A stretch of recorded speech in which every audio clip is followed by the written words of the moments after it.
Oh man, that'd be cool if it was like a Guy Fieri kind of restaurant. I guess I'm not surprised that the I cannot say that. Flavorville. I don't like the double V. Flavorville buffet is packed at this time of night. It's one of the only restaurants still open. Welcome to Flavorville, population. Us and everyone else. All sorts of people are eating here, from the punk teenagers trying to stay out late to avoid responsibilities, to the well-aged biker gang, to the couples having an relaxing typo. Sorry, I know I'm pedantic on this, I'm sorry. To the couples having a relaxing dinner out. Sorry for the typo. I don't know why I keep trying to point it out. It wouldn't be my first choice for a date, nor my third, but it was Ashley's choice, and what makes her happy makes me happy. As we are led to our table, we pass by aisles of buffet tables filled to the brim with every food imaginable. Ashley's eyes go wide with excitement. Once at our table, we take a moment to order drinks before she jumps up ready to devour everything in sight. Look at all the food! Oh, what do I start with? Tacos? Waffles? Ice cream? Fried ice cream waffles made into tacos? Augie, there are too many choices. Go with your favorites. Dessert! Ashley points in the direction of the smorgasbord. Is that how you spell smorgasbord? I always spelled it with an A. Whatever, in the middle. Whatever, in the smorgasbord of sweets. Maybe there's different ways to do it. To the dessert bar! We each grab a plastic tray and proceed to shuffle down the food queue with the rest of the people. Both Ashley and I fill up our trays with a plethora of treats, brownies, cakes, cookies, and an ice cream sundae made to our own perfections. Quickly, we return to our table with a mountain of goodies and dig in.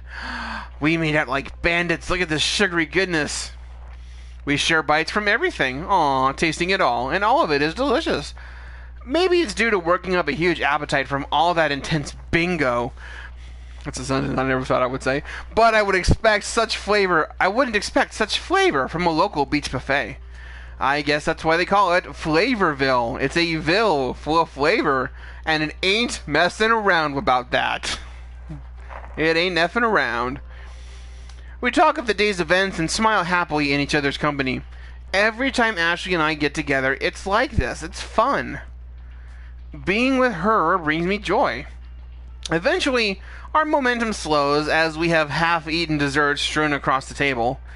I feel a distinct sense of pride at eating nothing even vaguely resembling actual nutrition. Oh, I am so stuffed, I don't think I could eat another bite. Ashley digs her fork deep into a partially eaten brownie, and as she relaxes back into her chair, I see her attitude shift. What? Ashley, are you okay? While we were gambling and fending off old ladies, Ashley was nothing but laughter and happiness, and now, as I watch, her smile leaves, replaced by a wistful frown as she sullenly looks down at the brownie. What's changed? I could do something to cheer her up, maybe? I'm here for you. Let's make some butter art. No, she needs to feel her feelings. I'm not sure what's going on. I'm here for you. What's going on, Ashley? I want you to know I'm here if you need anything. I mean it. I will listen to whatever you have to say. If you need a hug, I'll sweep you up in one. If you need me to wear a toga and feed you grapes while you lounge on a chaise, well, that might take a little longer to arrange, but the thought of me wrapped up in a white bedsheet spurs a small smile on her face. You're sweet, and I appreciate that. But Ashley's gaze leaves the mess of a brownie, and she looks directly into my eyes. Have you ever had to do something that you know will end in failure, but you know you have to do it anyway? Yeah, remember when we went to Max? Ashley nods.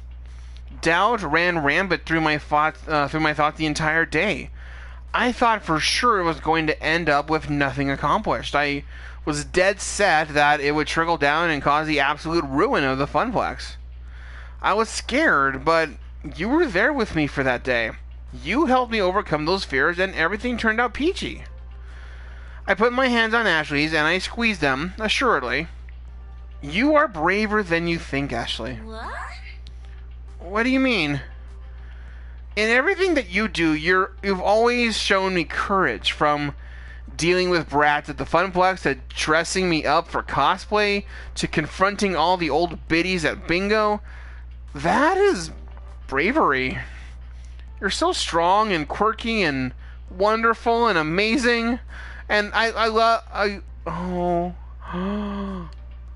cut myself off and I divert my eye contact. What was I thinking? What am I doing? I can't just go around spurting things like that. I need to know her side of everything.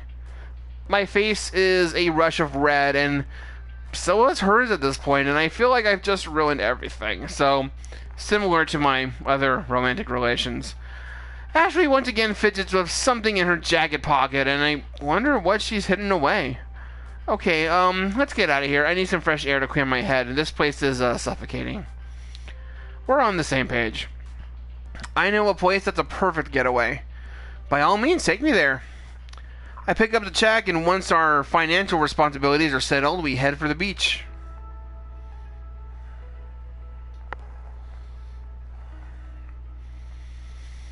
The nighttime beach is a stark contrast of the day.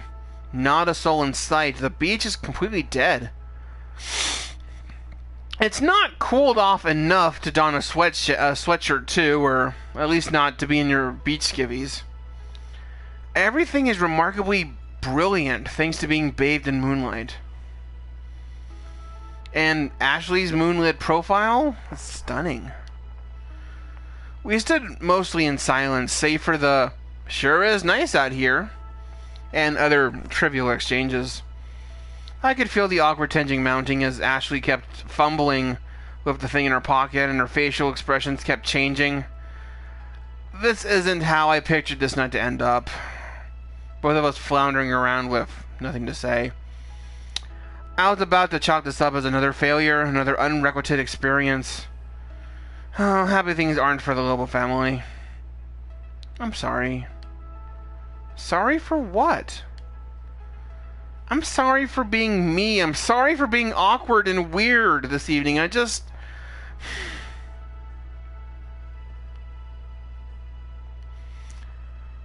Why? What? Ashley digs her hand into her jean pocket and pulls out a sheet of paper.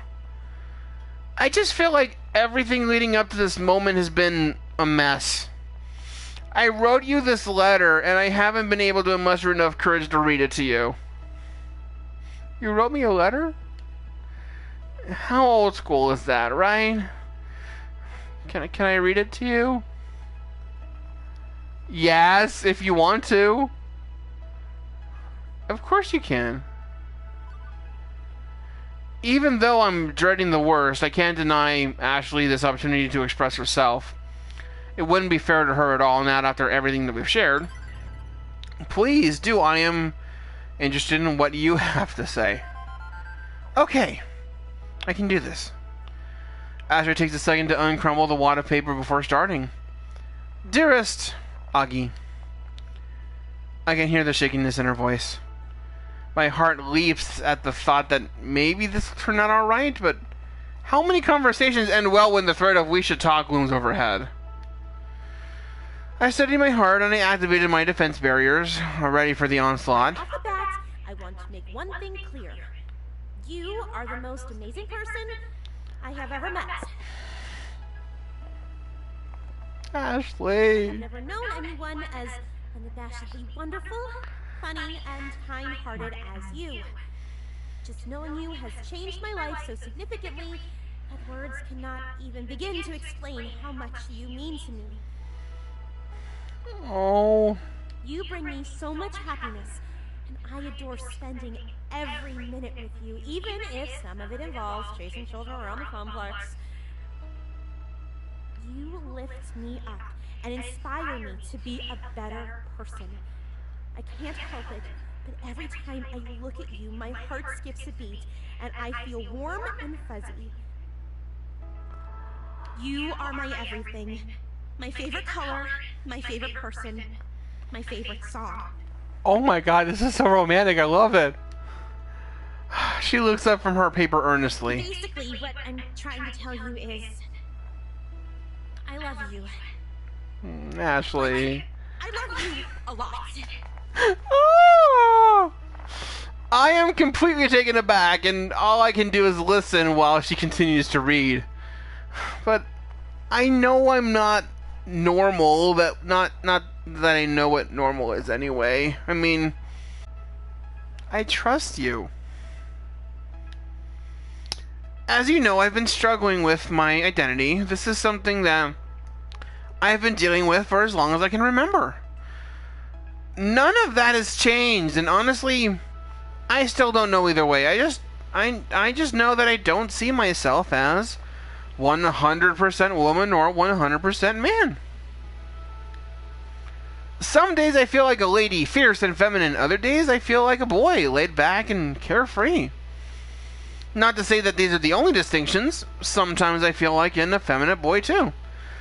It's not as simple as, man or woman or male or female, and maybe I'll never have the proper explanation or words that define me, and that's okay. I've realized that I am me, and I don't want to change that. I want to continue to be who I've been. I am Ashley Wolf. I forgot her last name was Wolf.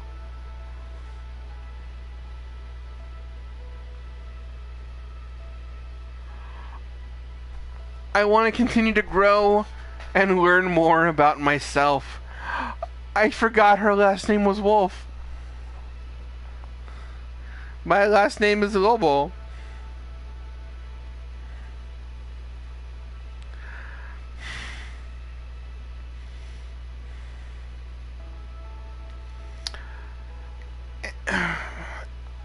Wow, I just spent way too much time focusing on the last name when I really should be focusing on the first name. Because this is actually what we're talking about. And I just really love for you to be by my side and go on this journey with me. Ashley folds up the letter and slides it back into her pocket. Okay, so now that I have gone and completely opened up my heart to you, that's it. That's me. Thank you for listening. I could just kiss you.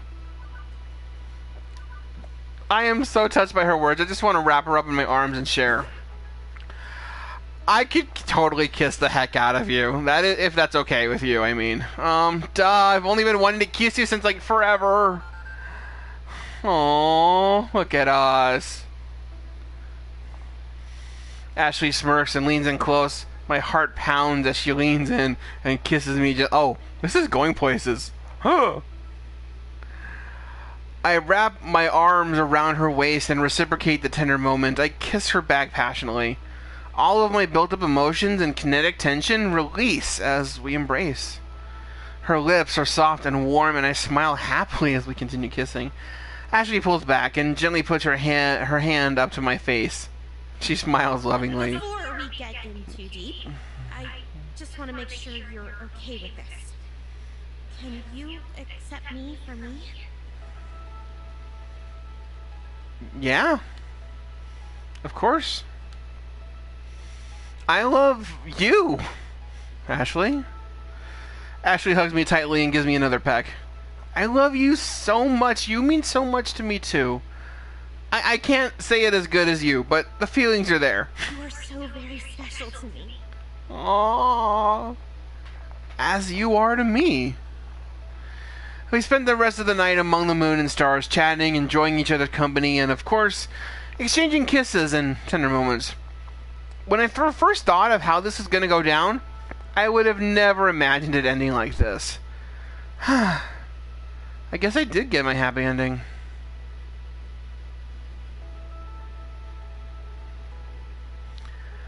And that's how Ashley and I found each other. I had called our lunchtime party the high watermark. One perfect moment in time, but I was wrong. This was it. And in the difficult weeks ahead, I would cling to that high watermark in hopes that the wave would roll my way again.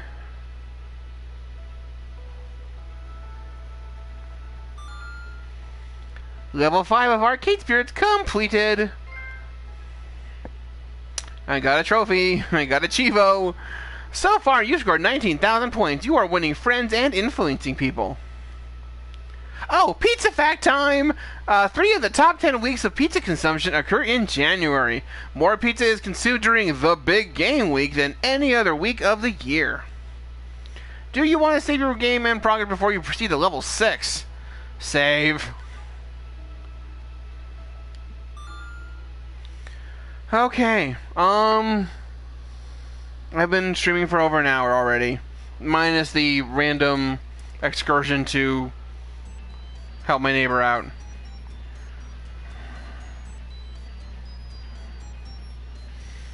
And the challenging weeks ahead, so stuff's gonna happen.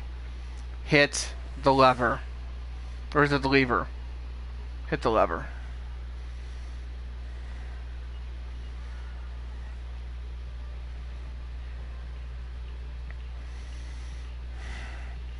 It is the future year 20XDX. And my dream has come true.